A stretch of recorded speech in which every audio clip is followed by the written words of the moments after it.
Hello students, welcome to Shravan Samrani classes. Nenu mi Shravan Samrani. APPSC Group 2 examination February 25th na నిర్వహిస్తున్నాము అని చెప్పి APPSC ప్రకటించడం జరిగింది. February 25th na examination జరుగుతుందా లేదా బయట వినిపిస్తున్నటువంటి పుకార్లు ఏంటి, ఎందుకు ఎగ్జామినేషన్ నిర్వహించకుండా ఉండడానికి ఆబ్స్టకల్స్ ఏమన్నా ఉన్నాయా అన్నటువంటి అన్ని అంశాలను మనం డీటెయిల్గా డిస్కషన్ చేద్దాము. వీడియో ముందుకు కంటిన్యూ చేసే ముందే ఒక ఇంపార్టెంట్ ఆస్పెక్ట్ అయితే మీకు చెప్తా ఉన్నానమ్మా. దట్ ఈస్ ఎగ్జామినేషన్ 90% కన్నా ఎక్కువ అవకాశాలు ఉన్నాయి that it will be conducted on February 25th. ఎందుకు చెప్తున్నానంటే ఒక ఎగ్జామినేషన్ నోటిఫికేషన్లో వాళ్ళు ఒక డేట్ని ప్రిస్క్రైబ్ చేశారు అంటే ఆ డేట్కి సంబంధించి డీటెయిల్డ్ అనాలిసిస్ ఖచ్చితంగా APPSC చేసి ఉంటుంది. That is the first thing. ఇక్కడ కారణాలు ఏం చెప్తున్నారు బయట అంటే, one is the elections. Most important కారణాన్ని ఎలక్షన్ కారణంగా చెప్తా ఉన్నారు. కానీ ఒకటి గుర్తుంచుకున్నామా, ఎలక్షన్స్ ఎప్పుడు వచ్చినా కూడా ఇర్రెస్పెక్టివ్ ఎలక్షన్ కోడ్ అన్నది అమల్లోకి వచ్చిన తర్వాత ఎలక్షన్ కోడ్ వచ్చినప్పుడు కొత్త నోటిఫికేషన్లు ఇవ్వడానికి అవకాశం ఉండదు. There is no chance of giving the new notifications. కానీ ఎగ్జిస్టింగ్ నోటిఫికేషన్స్ని కంప్లీట్ చేయవచ్చు, అబ్సల్యూట్లీ నాట్ అ ప్రాబ్లం. తెలంగాణలో ఏం జరిగిందంటే, తెలంగాణలో గ్రూప్ 2 పరీక్ష సమయంలో జిల్లా కలెక్టర్లు ఆ పరీక్షకు సంబంధించి మేము సెక్యూరిటీని ఇవ్వలేము, లేదంటే నిర్వహణ సాధ్యం కాదు, ఎలక్షన్స్ని అదే రకంగా గ్రూప్ 2 ఎగ్జామినేషన్ని రెండు మేనేజ్ చేయలేము అని చెప్పి ఒక ఆర్డర్ ఇవ్వడం వల్ల తెలంగాణ చీఫ్ సెక్రటరీ ఆ పరీక్షలను వాయిదా వేయడం జరిగింది. కానీ ఇక్కడ మనము ఏపీలో పరిస్థితులను గమనించినట్లయితే ఎస్, నిన్న ఈరోజు కూడా ఆంధ్రప్రదేశ్లో ఎన్నికల కమిషన్ బృందం పర్యటిస్తూ ఉంది. అన్ని జిల్లాల అధికారులతో సమీక్ష కూడా నిర్వహిస్తూ ఉన్నది. కానీ ఎలక్షన్ కోడ్ ఒకవేళ ఎగ్జాంపుల్ అయితే సపోజ్ యూజువల్గా ఫిబ్రవరిలో రాదు, బట్ ఫిబ్రవరిలో వచ్చినా కూడా ఎలక్షన్స్ అన్నవి బేసికల్గా జగన్మోహన్ రెడ్డి గారి ప్రభుత్వానికి మే వరకు టైం అన్నది ఉన్నది. ఓకే, సో బిఫోర్ మే అంటే మార్చ్లో ఆ టైంలో ఖచ్చితంగా ఎలక్షన్ నోటిఫికేషన్ అయితే వచ్చేటటువంటి అవకాశం ఉంది.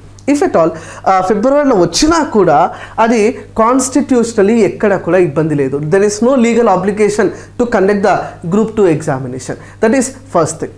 సెకండ్ థింగ్ ఇంకోటి ఏంటంటే, APPSC ఏదైతే బాడీ ఉందో APPSC Andhra Pradesh public service commission, it is a constitutional body నాన్న.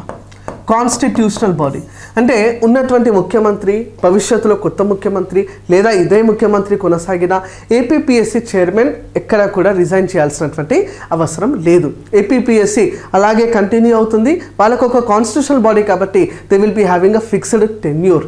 నెక్స్ట్ ఇంకోటి ఏంటంటే, ఎలక్షన్ కమిషన్ కూడా ఎక్కడ అబ్జెక్షన్ చెప్పడానికి వీల్లేదు. కొత్త నోటిఫికేషన్ ఇస్తే ఓటర్లను ప్రభావితం చేసేటటువంటి అవకాశం ఉంది, కానీ ఎగ్జిస్టింగ్ నోటిఫికేషన్స్ని కంప్లీట్ చేస్తే ఎక్కడ కూడా ఇబ్బంది అన్నది ఉండదు. అదే ఫిబ్రవరి నెలలో, in the same February month only, there is also one another process. ఇంకొక ప్రాసెస్ ఉంటుందమ్మా.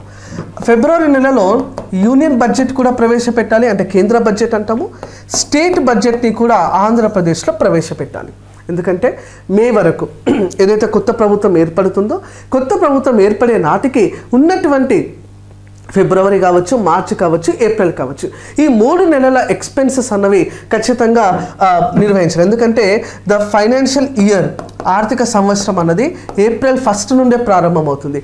April 1కి ప్రభుత్వం ఏర్పడవచ్చు, ఏర్పడకపోవచ్చు. అందుకోసమే ఇంటరిమ్ బడ్జెట్ని ప్రవేశపెట్టి ఓట్ ఆన్ అకౌంట్ ద్వారా బడ్జెట్ కేటాయింపుల్లో whatever are the budget allocations, budget కేటాయింపుల్లో 1/6 ఆఫ్ ద ఫండ్స్ని తీసుకోవాల్సి ఉంటుంది.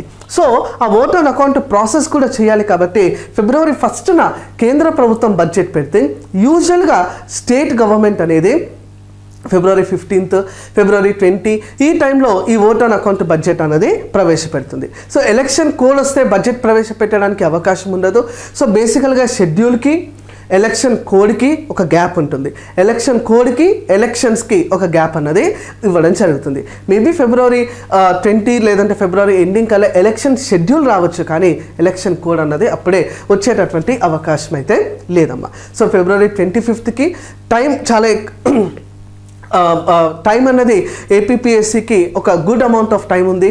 జిల్లా అధికారులకు కూడా ఈ పరీక్ష నిర్వహించడానికి కరెక్ట్ స్కోప్ అన్నది ఉంటుంది కాబట్టి పరీక్ష నాకు తెలిసైతే నా అంచనా ప్రకారం అయితే వాయిదా పడేటటువంటి అవకాశం లేదు. ఎవరెవరైతే సీరియస్గా ప్రిపేర్ అవుతా ఉన్నారో ఆ ప్రిపరేషన్ ఎక్కడ కూడా ఆపకండి, ప్రిపరేషన్ని డైల్యూట్ చేయకండి, ప్రిపరేషన్ నుండి డీవియేషన్స్కి ఆస్కారం ఇవ్వకండి.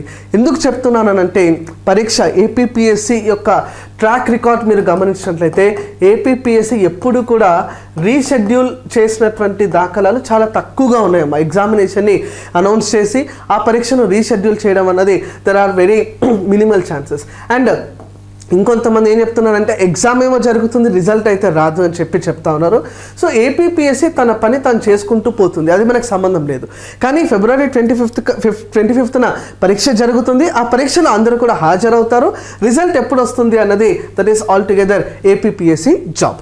నెక్స్ట్ అమ్మ ఇంకొకటి ఏంటంటే ఫిబ్రవరి మార్చ్ నెల అంటే ఈ 2 నెలల్లో అదర్ ఎగ్జామినేషన్స్ కూడా ఖచ్చితంగా జరుగుతాయి. స్కూల్ ఎగ్జామినేషన్స్ అంటాం. స్కూల్ ఎగ్జామినేషన్స్ కూడా ఇదే నెలలో ఉంటాయి కదమ్మా. స్కూల్ ఎగ్జామినేషన్స్ అంటే 10th ఎగ్జామినేషన్, బోర్డ్ ఎగ్జామ్స్ ఉంటాయి, 12th ఎగ్జామ్స్ ఉంటాయి, 11th ఎగ్జామ్స్ ఉంటాయి, intermediate first year second year ఈ ఎగ్జామినేషన్స్ని కూడా కండక్ట్ చేయవలసి ఉంటుంది. కాబట్టి అవైతే వాయిదా వేయలేరు, ఎలక్షన్స్ ఉన్నాయని చెప్పి. సో ఆ ఒక్క క్లారిటీ కూడా మీరు ఇక్కడ తీసుకుంటే సరిపోతుంది. ప్రిపరేషన్ ఆపద్దు, ప్రిపరేషన్ని కంటిన్యూ చేస్తూనే ఉండండి, ఎక్కడ కూడా డిమోటివేట్ అవ్వకూడదు. ఇవన్నీ కూడా ఒకవేళ ఎగ్జాంపుల్ ఒక రేరెస్ట్ ఆఫ్ ద రేర్ ఛాన్స్లో ఒకవేళ ఎగ్జామినేషన్ వాయిదా పడింది అనుకుందాం. వాయిదా పడితే ఎవరు సంతోషిస్తారు?